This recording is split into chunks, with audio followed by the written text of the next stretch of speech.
Hello दोस्तों, स्वागत है आपके अपने यूट्यूब चैनल एके रिसर्च में। यहाँ दोस्तों आज हम आरआरबी रेलवे सुरक्षा बल यानी कि कांस्टेबल के हम आपको प्रीवियस ईयर के क्वेश्चन पेपर लेके आए हैं, जिनमें से आपको दोस्तों ये 18/1/2019 का वो क्वेश्चन पेपर है। तो इस क्वेश्चन पेपर को सॉल्व कराएंगे। आपको प्रीवियस ईयर पेपर सॉल्व करना बहुत ज़रूरी है अगर आप इसका एग्जाम दे रहे हैं। तो चलिए बढ़ते हैं अपने टॉपिक की तरफ, अपने क्वेश्चनों की तरफ। तो फ्रेंड्स, इसमें से जो हमारा पहला प्रश्न आता है, तो पहला प्रश्न क्या है, इसमें से पहला प्रश्न दिया गया है, इसमें से कोणार्क का सूर्य मंदिर स्थित है। कहाँ पर स्थित है? कोणार्क का सूर्य मंदिर कहाँ में स्थित है? आंध्र प्रदेश, छत्तीसगढ़, पश्चिम बंगाल, उड़ीसा, इनमें से आपको बताना है। तो फ्रेंड्स, इसमें से जो हमारा राइट आंसर हो जाएगा कौन सा हो जाएगा? उड़ीसा में हमारा कोणार्क मंदिर स्थित है। ये 1238 से 1264 के बीच में कराया गया था, यानी कि 13वीं शताब्दी के बीच में इसको बनाया गया था, जिसका निर्माण किसने? नरसिंह देव प्रथम द्वारा किया गया था। फिर इसके बाद दूसरा नंबर प्रश्न आता है, और दूसरा नंबर प्रश्न क्या है? इंपॉर्टेंट प्रश्न है। दूसरा नंबर प्रश्न ये है कि अमृतसर प्रसिद्ध स्वर्ण मंदिर निम्नलिखित में से किस सिख गुरु द्वारा पूर्ण किया गया था? गुरु अंगद, गुरु गोविंद सिंह, गुरु रामदास, गुरु अर्जुन देव। तो फ्रेंड्स, इसका जो राइट आंसर होगा गुरु अर्जुन देव होगा। फिर इसके बाद नेक्स्ट प्रश्न की तरफ बढ़ते हैं। नेक्स्ट प्रश्न है, इसमें से एटीएम गैस द्वारा यानी प्रयोग में लाए गए, ठीक है, को डैश मापने की इकाई है। तो क्या है इसमें से? दबाव, तापमान, विकिरण या संवहन। तो इसका राइट जो आंसर हो जाएगा वो दाब होगा, जो कि दोस्तों इसको नापा जाता है। फिर इसके बाद नेक्स्ट प्रश्न आता है, 4 नंबर प्रश्न आता है। 4 नंबर प्रश्न क्या है, यानी कलमकरी चित्रकला का मुख्य केंद्र कहाँ है? कर्नाटक, महाराष्ट्र, पश्चिम बंगाल, आंध्र प्रदेश। तो फ्रेंड्स, इसका जो राइट आंसर हो जाएगा वो आंध्र प्रदेश में कौन सी कलमकरी चित्रकला का मुख्य केंद्र माना जाता है। फिर इसके बाद नेक्स्ट प्रश्न की तरफ बढ़ते हैं। नेक्स्ट प्रश्न इसमें से आता है हमारा, कौन सा प्रश्न आता है, पानी का ये डैश बनाने के लिए हाइड्रोजन के 2 अणु ऑक्सीजन के 1 अणु के साथ मिलते हैं। तो कौन सा मिलते हैं ये आपको बताना, 3 अणु, 4 अणु या 2 अणु या 1 अणु। तो फ्रेंड्स, इसमें से आयोग ने आंसर तो नहीं दिया है, इसमें से जो जिससे अगर देखा जाएगा, पढ़ा जाए, तो पानी के 1 अणु बनाने के लिए हाइड्रोजन के 2 अणु ऑक्सीजन के 1 अणु के साथ, तो यानी कितने अणु? एक तो है हाइड्रोजन के आपको कितने हैं? 2 मिल जा रहे हैं, ऑक्सीजन का प्लस करके 1 मिल जा रहे हैं, ठीक है, 3 हो गए, मिलते हैं। यह एक अकार्बनिक यौगिक है जिसका रासायनिक सूत्र H2O होता है। अगर देखें नोट, आयोग ने इसका उत्तर क्या सी माना है, तो सी कौन सा हो जाएगा? इसमें से आयोग ने इसका सी माना है, लेकिन होता ऐसे 3 है। तो ये क्वेश्चन आपको देखना है। फिर इसके बाद 6 नंबर प्रश्न आता है, नर्मदा सागर परियोजना निम्नलिखित में से किस राज्य में स्थित है? छत्तीसगढ़, उत्तर प्रदेश, मध्य प्रदेश, गुजरात। तो फ्रेंड्स, इसका जो राइट आंसर हो जाएगा, जो नर्मदा यानी कि जो नर्मदा सागर परियोजना है, ये एमपी यानी कि मध्य प्रदेश में है। और भी देख लेते हैं, जैसे नर्मदा सागर परियोजना नर्मदा यानी कि मध्य प्रदेश में है, जवाहर सागर चंबल नदी पर है, राजस्थान पर है, तिलैया परियोजना बराकर झारखंड में है, उकाई परियोजना ताप्ती गुजरात में है। फिर इसके बाद नेक्स्ट प्रश्न आता है, इसमें से क्या आता है, सदाबहार शंकु वृक्ष यानी कोनिफर का मुख्य रूप से बायोम में पाए जाते हैं। क्या बायोम में पाया जाता है ये आपको बताना है, यानी घास जल स्थल बायोम, वन बायोम, जलीय बायोम या रेगिस्तान बायोम। तो इसका राइट जो आंसर हो जाएगा वन बायोम होगा। फिर इसके बाद नेक्स्ट प्रश्न आता है, 8 नंबर प्रश्न आता है, और 8 नंबर क्या है, भारत का पहला वाइस राय कौन था? Lord Wellesley, lord Canning, lord Cornwallis, lord Mayo. तो फ्रेंड्स, इसका जो राइट आंसर हो जाएगा लॉर्ड कैनिंग सही होगा। फिर इसके बाद 9 नंबर आता है, किस अधिनियम ने भारत में दोहरी सरकार को समाप्त कर दिया? तो किस अधिनियम? भारतीय स्वतंत्रता अधिनियम 1947, भारतीय स्वतंत्रता अधिनियम 1935, भारतीय स्वतंत्रता अधिनियम 1858 या भारतीय स्वतंत्रता अधिनियम 1909। तो फ्रेंड्स, इसका जो राइट आंसर हो जाएगा भारतीय स्वतंत्रता अधिनियम 1858, ये हमारा सही आंसर होगा। फिर इसके बाद नेक्स्ट प्रश्न की तरफ बढ़ते हैं हम। फिर इसके बाद फ्रेंड्स हमारा 10 नंबर प्रश्न आता है, और 10 नंबर प्रश्न क्या है, इसमें से जो कहा जा रहा है कि निम्नलिखित में से कौन सा तमिल साहित्य का महाकाव्य है? तो इसमें से शिल्प दिक्राम या नाली दियार या तोला कापियाम या एट्ठू थोगोई, इनमें से आपको बताना है। तो इसका जो राइट आंसर हो जाएगा ऑप्शन ए, कौन सा? शिल्प दिक्राम हो जाएगा। फिर तमिल साहित्य फ्रेंड्स थोड़ा टफ होंगे, नाम थोड़ा आपका डिफिकल्ट लगेगा, क्योंकि ऑल इंडिया पेपर होता है, तो कहीं से भी ये क्वेश्चन पूछ सकता है। भारत में ईस्ट इंडिया कंपनी को नियंत्रित और विनियमित करने के लिए ब्रिटिश सरकार ने कौन सा अधिनियम लागू किया था? चार्टर अधिनियम 1833, regulating act 1773, Pitt's India act अधिनियम 1784 या भारत सरकार अधिनियम 1909। तो फ्रेंड्स, इसका जो राइट आंसर हो जाएगा रेगुलेटिंग एक्ट 1773 सही हो जाएगा। फिर इसके बाद नेक्स्ट प्रश्न की तरफ बढ़ते हैं। नेक्स्ट आता है 12 नंबर प्रश्न आता है। 12 नंबर प्रश्न का है, आयात पर लगे कर को डैश कहा जाता है। तो आयात पर लगे कर को हम क्या बोलते हैं? ट्रैफिक, बिक्री कर, आयात कर, सीमा शुल्क। तो इसका फ्रेंड जो राइट आंसर हो जाएगा वो ट्रैफिक टैक्स होता है। फिर इसके बाद नेक्स्ट प्रश्न आता है, ऐसी प्रक्रिया जिसके द्वारा एक जीवित पौधे की कोशिका का यानी कि ऑस्मोसिस के द्वारा पानी कम हो जाता है और सिकुड़ जाता है, उसे डैश कहा जाता है, उसे क्या बोलते हैं? तो इसको यानी कि बोलते हैं यानी कि प्लाज्मोलिस। फिर इसके बाद आता है साइटोलिसिस या ब्लास्टोलिसिस या हेमोलोसिस। तो फ्रेंड्स इसका जो राइट आंसर हो जाएगा वो कौन सा हो जाएगा? इसका ऑप्शन जो राइट सही होगा हमारा वो सही होगा प्लाजोलिसिस। फिर इसके बाद नेक्स्ट प्रश्न आता है 14 नंबर प्रश्न आता है। 14 नंबर प्रश्न क्या है? निम्नलिखित में से कौन सी दक्षिण अमेरिका की सबसे लंबी पर्वतीय श्रृंखला है? अल्पस, हिमालय, एंडीज या रॉकी? इनमें से आपको बताना है। तो फ्रेंड्स इसका जो राइट आंसर हो जाएगा वो एंडीज हो जाएगा।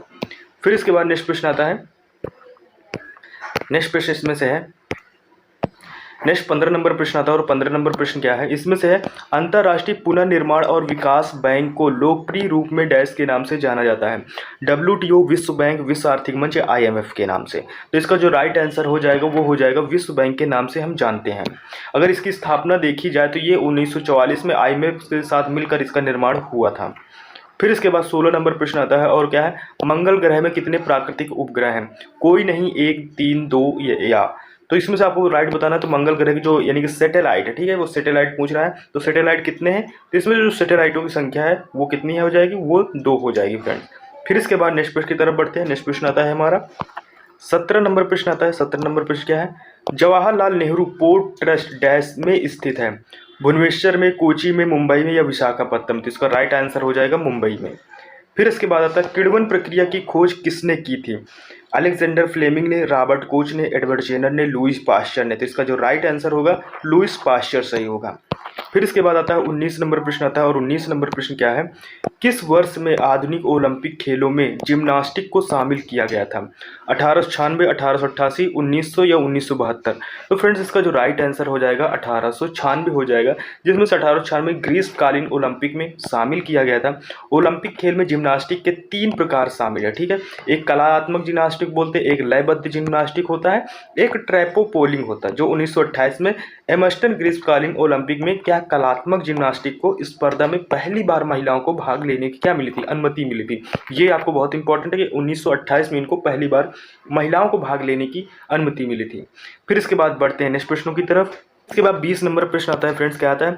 निम्नलिखित में से कौन सा कार्य वाणिज्य बैंकों के मुख्य कार्यों के अंतर्गत आता है? कच्चे माल की आपूर्ति, सभी बैंकों को नियंत्रित करना, मुद्रा प्रिंट करना या जमा स्वीकार करना? तो इसका जो राइट आंसर हो जाएगा वो जमा स्वीकार करना। फिर इसके बाद प्रश्न आता है 21 नंबर प्रश्न आता है। इसमें से क्या है? निम्नलिखित में से कौन सी सबसे पुरानी शास्त्रीय नृत्य शैली है? बारदोछम, भारतनाट्यम, घुमरा नृत्य या बिहू? तो फ्रेंड्स इसका जो राइट आंसर हो जाएगा वो भारतनाट्यम हो जाएगा। सतह के एक इकाई क्षेत्रफल पर कार्यरत बल को कहा जाता है क्या? दबाव, आघूर्ण, टार्क या घनत्व? इसका जो राइट आंसर हो जाएगा वो दबाव हो जाएगा। फिर इसके बाद आता है 23 नंबर प्रश्न आता है। और 23 नंबर प्रश्न है, क्षेत्रफल के मामले में दुनिया का सबसे बड़ा देश है? चीन, ब्राजील, रूस, USA? तो फ्रेंड्स इसका जो राइट आंसर हो जाएगा वो रूस हो जाएगा। फिर इसके बाद प्रश्न आता है, जल निकायों में मेढक द्वारा थायरोक्साइन हार्मोन्स के उत्पादन के लिए निम्नलिखित में से किसकी आवश्यकता होती है? आयोडीन, यूरेनियम, लोहा, जस्ता? तो इसका जो राइट आंसर हो जाएगा वो आयोडीन सही हो जाएगा। फिर इसके बाद हमारा जो प्रश्न आता है इधर आता है, कौन सा? 25 नंबर प्रश्न आता है। भारत में बायोस्फीयर रिजर्व निम्नलिखित में से कौन सा है? पूर्वी घाट, सुंदरवन, पश्चिमी घाट या मिजोरम पर्वत? तो इसका फ्रेंड्स जो राइट आंसर हो जाएगा कौन सा हो जाएगा? वो सुंदरवन घाट हो जाएगा, यानी सुंदरवन का जो जंगल आता है वो हमारा किस में आता है? बायो रिजर्व में आता है। फिर इसके बाद नेक्स्ट प्रश्न आता है, क्रिकेट में यानी LBW का पूरा अर्थ क्या होता है? लेग बिफोर विकेट, लेग यानी कि between wicket, leg break wicket, leg beyond wicket? तो फ्रेंड्स इसका जो राइट आंसर हो जाएगा लेग बिफोर विकेट होता है LBW का। फिर इसके बाद 27 नंबर प्रश्न आता है। और 27 नंबर प्रश्न क्या है? इसमें से वियतनाम की राजधानी कौन सी? हनोई, बाली, बैंकॉक, पोर्ट विला? इनमें से आपको बताना है। तो जो वियतनाम की अगर आपसे पूछा जाए, क्या पूछा जाए, यानी कि राजधानी, कैपिटल, तो वो आपको बताना है कौन सा? वो होगा हमारा यानी कि हनोई, यानी कि ऑप्शन ए सही हो जाएगा। वियतनाम की हनोई है, थाईलैंड की बैंकॉक है, और वनुआतू की पोर्ट विला है, और नामीबिया की विंड हॉक है। फिर इसके बाद प्रश्न आता है, उपकरण यानी कि पोमेल हॉर्स किस खेल से जुड़ा हुआ है? जिम्नास्टिक, तीरंदाजी, शतरंज, गोल्फ? तो इसका जो राइट आंसर हो जाएगा जिम्नास्टिक हो जाएगा। फिर इसके बाद 29 नंबर प्रश्न आता है। 29, पानी के जहाज और पनडुब्बी को डिजाइन करने में निम्नलिखित में से नियमित सिद्धांतों का उपयोग किया जाता है? आर्किमिडीज सिद्धांत, स्टेफन नियम या यमल विरोधाभास सिद्धांत या पाउली अपवर्जन। तो इसका जो राइट आंसर हो जाएगा आर्किमिडीज का सिद्धांत हम फॉलो करते हैं। फिर बढ़ते हैं अपने हम नेक्स्ट प्रश्नों की तरफ। फिर इसके बाद फ्रेंड्स हमारा 30 नंबर प्रश्न आता है, सबसे गरीब परिवारों को विकसित करने के लिए निम्नलिखित में से कौन सी परियोजना शुरू की गई, यानी कौन सी योजना शुरू की गई? शहरीकरण, स्वतः सहायता समूह, मेक इन इंडिया या भवनों का निर्माण। तो फ्रेंड्स इसका जो राइट आंसर हो जाएगा स्व सहायता समूह के लिए इसको लागू किया गया है। 31 नंबर प्रश्न आता है और इसमें से प्रश्न हमारा है क्या है, पूर्व पश्चिम कॉरिडोर पोरबंदर को डैश से जोड़ता है? क्या तेजपुर, कोलकाता, गुवाहाटी और सिलचर। तो इसका जो राइट आंसर हो जाएगा वो सिलचर सही हो जाएगा। 32 नंबर प्रश्न आता है और 32 नंबर प्रश्न क्या है, किस देश में 2022 में राष्ट्रमंडल खेलों का आयोजन किया जाएगा? तो ये 2022 का था, तो इसका जो राइट आंसर हो जाएगा इंग्लैंड हो जाएगा, क्योंकि जब पेपर था 2022 के विषय में पूछा गया था। 33 नंबर प्रश्न आता है, 33 नंबर क्या है, सप्त श्वेतांबर से जुड़ा हुआ है? सिख धर्म, जैन धर्म, बौद्ध धर्म या यहूदी धर्म। तो जैन धर्म किससे जुड़ा है? श्वेतांबर और दिगंबर से जुड़ा हुआ है। ठीक है, ये लगभग 300 ईसा पूर्व में वर्षों में इसका जब अकाल पड़ा था 12 वर्षों का, तब इसमें भद्रबाहु ने अपने शिष्यों और कर्नाटक चले गए थे और इसमें से स्थूलव्रत के साथ मगध में ही रुक गए थे। तो वहीं से यानी कि भद्रबाहु के वापस लौटने पर मगध के साधुओं से उनका गहरा क्या हो गया, मतभेद हो गया, जिसके परिणाम स्वरूप जैन मत दो यानी कि श्वेतांबर और दिगंबर नामक दो संप्रदायों में बंट गया, यानी दो भागों में बंट गया। और स्थूलभद्र के शिष्यों को श्वेतांबर यानी कि श्वेत वस्त्र धारण करने वाले और भद्रबाहु के शिष्यों को दिगंबर यानी कि जो नग्न रहने वाले, ये सब लोग कहलाए। तो ये दो भागों में बंट गया था। 34 नंबर प्रश्न आता है, प्रजातियों जो केवल कुछ विशेष क्षेत्रों में पाई जाती हैं, जो आमतौर पर प्राकृतिक या भौगोलिक बाधाओं के कारण अलग अलग हो जाती हैं, वो क्या कहलाती हैं? तो विलुप्त प्राय, दुर्लभ प्रजातियां या अति संवेदनशील या स्थानीय प्रजातियां। तो इसका जो राइट आंसर हो जाएगा वो स्थानीय प्रजातियां हो जाएगा। फिर इसके बाद नेक्स्ट प्रश्न आता है, नेक्स्ट प्रश्न क्या है हमारा 35 नंबर प्रश्न आता है और इसमें से है, वॉलीबॉल खेल में यानी स्पाइक को डैश के नाम से जाना जाता है? किसको? ओपन, प्रोटेक्शन, ड्रॉप या स्मैक। इसका राइट आंसर होगा स्मैक के नाम से हम जानते हैं। फिर इसके बाद 36 नंबर प्रश्न आता है और 36 नंबर प्रश्न क्या है, इसमें से है, यानी किसे भारत की आज़ादी का पहला युद्ध कहा जाता है? सिपाही विद्रोह या भीमा कोरेगांव युद्ध या बक्सर की लड़ाई या प्लासी का युद्ध। तो सिपाही विद्रोह का मतलब होता है 1857 की क्रांति, क्योंकि सिपाहियों ने इसका विद्रोह किया था। तो ये क्वेश्चन वहीं से बन रहा है, तो ये हमारा सही क्या हो जाएगा? ऑप्शन ए सही हो जाएगा।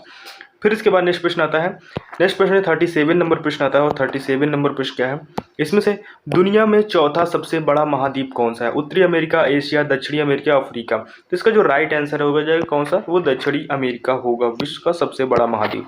38 नंबर प्रश्न आता है, बंगाल के पहले गवर्नर जनरल के रूप में किसे नियुक्त किया गया था? William Bentinck, Warren Hasting, Lord Mayo, Robert Clive. तो इसका जो राइट आंसर हो जाएगा क्या हो जाएगा? वॉरेन हेस्टिंग सही हो जाएगा। फिर इसके बाद आता है 39 नंबर प्रश्न आता है। 39 नंबर प्रश्न क्या है, प्रत्येक सांसदीय बैठक का पहला घंटा निम्नलिखित में से किसके लिए रखा गया है? शून्यकाल, प्रश्नकाल, विशेषाधिकार या ध्यानाकर्षण। तो इसका राइट आंसर हो गया प्रश्नकाल के लिए जो रखा गया है। प्रत्येक जो सांसदीय बैठक का पहला घंटा होता है वो प्रश्नकाल का होता है, यानी पूछने का काल होता है।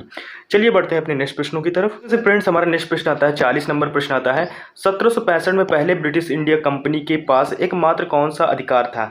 राजस्व संग्रह अधिकार, इनमें से कोई नहीं, या व्यापार का एकमात्र अधिकार, या प्रशासन का अधिकार। तो इसके जो राइट है, मात्र जो 1765 में जब आए थे अंग्रेज, तब उनके लिए मात्र एक व्यापार ही साधन था, व्यापार के लिए, और कोई भी भारत में कोई काम नहीं कर सकते थे। फिर इसके बाद 41 नंबर प्रश्न आता है, भारत का संविधान कब लागू हुआ था? तो आप सभी को पता है ये 26 जनवरी 1950 को भारत का संविधान हमारे भारत में लागू हुआ था। तब 8 अनुसूचियां थी, 22 भाग थे और 395 अनुच्छेद थे जब हमारा मूल संविधान लागू हुआ था। फिर इसके बाद आता है 42 नंबर प्रश्न आता है और 42 क्या है, केंद्रीय लोक सेवा आयोग की स्थापना किस वर्ष हुई थी? 1926, 1919, 1927 या 1935। इसका जो राइट आंसर हो जाएगा 1926 हो जाएगा। गुलेरा बुंग कर्लो यानी जीबेक स्टेडियम में स्थित है, क्या स्थित है? इंडोनेशिया स्थित है। फिर इसके बाद नेक्स्ट प्रश्न आता है 44 नंबर प्रश्न है, निम्नलिखित में से कौन सा एक लोकप्रिय पॉलिएस्टर है जिसका बोतल और बर्तन बनाने के लिए उपयोग किया जाता है? लेड है, नायलॉन है, यानी कि एक फ्रिकॉन है, या पॉलीएथिलीन है। तो इसका जो राइट आंसर हो जाएगा वो हमारा पॉलीएथिलीन यानी कि टेरेफ्लैट हो जाएगा। फिर इसके बाद नेक्स्ट प्रश्न आता है, पेपर का आप अंदाज़ा लगा सकते हैं फ्रेंड्स, क्वेश्चन ये हर जगह से पूछ रहा है, कहीं से भी पूछ रहा है क्वेश्चन, तो इसका मतलब पेपर टफ होता है। तो कुछ ध्यान से पेपर को सॉल्व कीजिएगा। अगर वीडियो आपको अच्छा लग रहा है तो प्लीज़ चैनल को लाइक से सब्सक्राइब जरूर कीजिएगा। आपको भी ऑलरेडी हम प्रैक्टिस सेट करते रहेंगे। फिर आता है निम्नलिखित में से किसको यानी सार्वजनिक सम्मान यानी पब्लिक गुड्स कहा जाता है? वस्त्र, खाद्य सामग्री, कारें या राष्ट्रीय रक्षा। तो इसका जो राइट आंसर हो जाएगा वो राष्ट्रीय रक्षा हो जाएगा। फिर इसके बाद 46 नंबर प्रश्न आता है, किस वर्ष में पीट्स का भारत नियम इंडिया एक्ट पारित किया गया था? 1784, 73 या 1783 या 1793? तो इसका जो राइट आंसर होगा जो पीट्स इंडिया अधिनियम था वो 1784 था जो पारित हुआ था। 47 नंबर प्रश्न आता है, निम्नलिखित में से किस लिपि में पंजाबी भाषा में लिखी जाती है? तो कौन सी भाषा लिखी जाती है? वो गुरुमुखी लिपि है जो पंजाबी भाषा में यूज किया जाता है। 48 है, कालबेलिया राज्य में यूनेस्को की अमूर्त सांस्कृतिक विरासत है कौन? पंजाब, उत्तराखंड, गुजरात या राजस्थान? इसका राइट आंसर हो जाएगा राजस्थान। फिर इसके बाद हमारा नेक्स्ट प्रश्न आता है, निम्नलिखित में से मुगल शासकों में से किसने दीन पनाह नामक शहर की नींव रखी लेकिन वह इसे पूरा नहीं कर सका? हुमायूं, अकबर, जहांगीर या अकबर? तो इसमें से जो हमारा राइट आंसर हो जाए कौन सा? हुमायूं था जो यानी कि नींव रखी लेकिन उसके पूरा नहीं कर पाया था। ठीक है, दीन पनाह के इसको नहीं बना नामक शहर की नींव रखी लेकिन इसे बना नहीं पाया था। चलो हमारा इस टॉपिक का लास्ट प्रश्न आता है यानी 50 नंबर प्रश्न आता है। अब इसमें से फ्रेंड्स 50 नंबर प्रश्न आता है। मैंने कहा था हर टॉपिक से प्रश्न पूछ रहा यानी कि आपको सारे सब्जेक्ट कवर करने पड़ेंगे, सारे सब्जेक्ट पढ़ने पड़ेंगे। तो इसमें से क्या है, हड़प्पा वासियों द्वारा निम्नलिखित में से किस भवन को निर्माण सामग्री का उपयोग किया गया था? चिकनी मिट्टी, लाल यानी कि लाल बुआ पत्थर या तप्त मिट्टी की ईंटें या धूप में सुखाई ईंटें? तो तप्त मिट्टी का मतलब होता है पकी हुई ईंटों का इन्हीं हड़प्पा वासियों ने इसको यूज़ किया था। इसको इंटरलॉकिंग पैटर्न में रखा गया था जिससे दीवारें क्या होती बहुत मजबूत। इंटरलॉकिंग पैटर्न ऐसे होता है यानी कि ईंट के ऊपर ईंट नहीं होता, ठीक है, बीच में यहाँ पर आधा ईंट लगा देते हैं फिर ऐसे कंप्लीट करते हैं। तो ये जिस तरह आज हम यानी कि जो बनाते हैं दीवारें खड़ी करते हैं उस हिसाब से उन्होंने बनाया था। तो आई होप कि फ्रेंड्स ये आपको जीके के क्वेश्चन 50 क्वेश्चन आपको समझ में आए हैं। तो देख लीजिएगा पेपर ऐसे आता है और आपको मैं मैथ और यानी कि रीजनिंग के ऑलरेडी क्वेश्चन इसके करा रहा हूँ तो आप जाके उनको भी देखिएगा। वीडियो अच्छा लगे तो प्लीज़ चैनल को लाइक शेयर सब्सक्राइब जरूर कीजिएगा। मिलता है नेक्स्ट वीडियो में, तब तक के लिए टेक केयर, बाय बाय, जय हिंद।